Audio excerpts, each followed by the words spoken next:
कोई बिजनेस करे उसको गाली, कोई विनिवेश में पार्टिसिपेट करे उसको गाली, एयर इंडिया कोई कंपनी खरीदे तो वो गलत।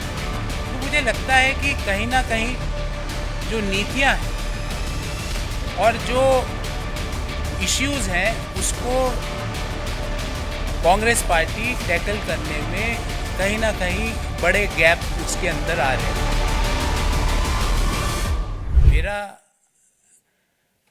दृष्टिकोण शुरू से ये रहा है कि भगवान श्री राम का मंदिर बने, न्योता मिले और हम न्योते को कांग्रेस पार्टी लिख के भेजे कि हम नहीं जाएंगे, मैं इसे स्वीकार नहीं कर सकता।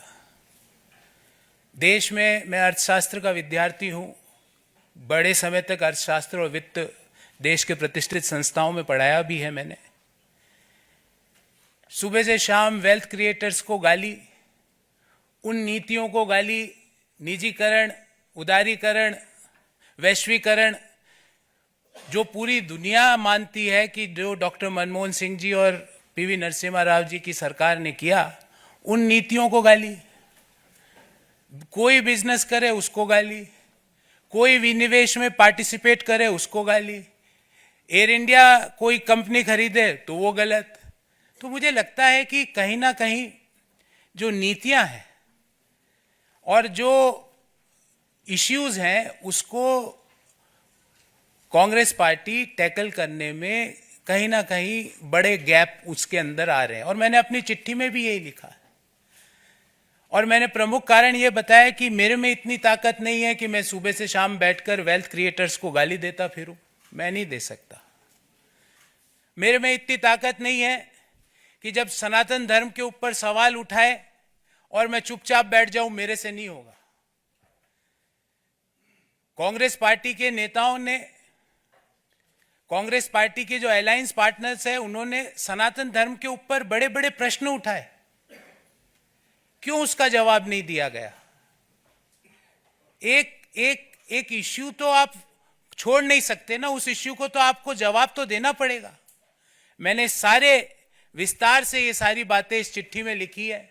मैं आदरणीय संजय मयूख जी से आग्रह करूंगा कि मेरी इस चिट्ठी की एक प्रति आपको जरूर दें, ताकि आपको पता लगे कि मेरा इश्यू बेस्ड रिजर्वेशंस क्या थे। और मैं महाभारत के इस छंद से अपने आप को हमेशा रेगुलेट और डायरेक्ट करता हूं, जो मैंने इस चिट्ठी में भी लिखा है। धर्म एवं हतो हंति धर्मो रक्षति रक्षित, तस्य धर्मो न हंतव्यो मा नो धर्मो हतो वधित। अर्थात धर्म के मामले में आप चुप्पी साध लो, जो गालियां दे रहे हैं सनातन को आप चुप्पी साध लेते हो, वेल्थ क्रिएटर्स को जो गाली दे रहा है आप चुप्पी साध लेते हो और उल्टा गालियां दे रहे हो। देश में वेल्थ क्रिएशन जुर्म नहीं हो सकता। देश में जो नीतियां उदारीकरण की, निजीकरण की, वैश्वीकरण की नीतियां हैं वो गलत नहीं हो सकती। आज आप इसलिए उन चीजों को गलत बोलते हो क्योंकि वो एक ऐसे व्यक्ति उन चीजों को आगे लेके जा रहा है जिनको आपको सुबह से शाम गाली देनी है। मैंने कम से कम 300-400 प्रेस वार्ताएं करी है साथियों, आपने भी कहीं ना कहीं मुझे जरूर देखा होगा। मैंने इश्यू बेस्ड रिजर्वेशंस पे बात करी है, व्यक्ति परक्ष आरोप आलोचनाएं नहीं करी है।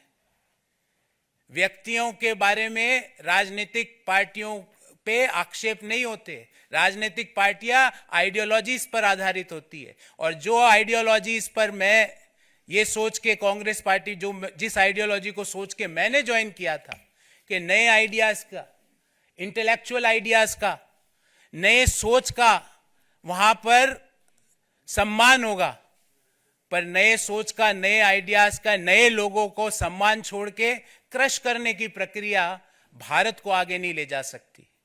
और अल्टीमेटली हमारी आइडियोलॉजीज, पार्टीज की, पॉलिटिकल राजनीतिक पार्टियों की आइडियोलॉजीज अलग अलग हो सकती है, पर एक आइडियोलॉजी जो हम सबको जोड़ती है वो भारत को आगे ले जाने की आइडियोलॉजी, और उसी आइडियोलॉजी को ध्यान में रखते हुए जो विकसित भारत की जो संकल्पना है उसको आगे ले जाने के लिए जो आइडियोलॉजी ने मुझे आकर्षित किया, और मैंने आज भारतीय जनता पार्टी ज्वाइन करी।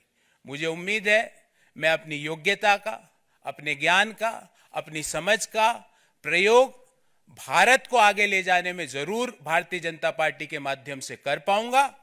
और मैं अति प्रसन्न हूं, मैंने मेरी दिल की बात सारी लिख दी है। इससे ज्यादा ना तो मुझे किसी के व्यक्ति के बारे में टीका टिप्पणी करनी है। जो इश्यूज, और ये इश्यूज मैंने ऐसा नहीं कि पहली बार उठाए, पार्टी के हर पटल पे इन इश्यूज को मैंने समय समय पर उठाया और बेरोक टोक उठाया। पर जब आप इनको नजरअंदाज कर रहे हो तो मुझे लगता है कि भारत को आगे ले जाने में आपका कंट्रीब्यूशन नहीं है। और जब मैं अपना कंट्रीब्यूशन भारत जैसे महान देश को आगे ले जाने में नहीं दे सकता तो मैं वहां रहकर कुछ नहीं कर सकता। इसलिए मैंने प्रधानमंत्री नरेंद्र मोदी जी के विकसित भारत की संकल्पना को आधार बनाकर देश को आगे ले जाने की, जो डेवलप्ड नेशन बनाने की जो मोदी जी का सपना है, उसको साकार करने के लिए जो भी मेरे से योगदान होगा वो मैं पूर्ण रूप से दूंगा। इससे ज़्यादा मैं आज आपसे कुछ नहीं कहना चाहता। बहुत बहुत धन्यवाद, बहुत बहुत धन्यवाद तावड़े साहब, संजय जी और आप सभी लोगों को जिन्होंने मुझे ये अवसर दिया।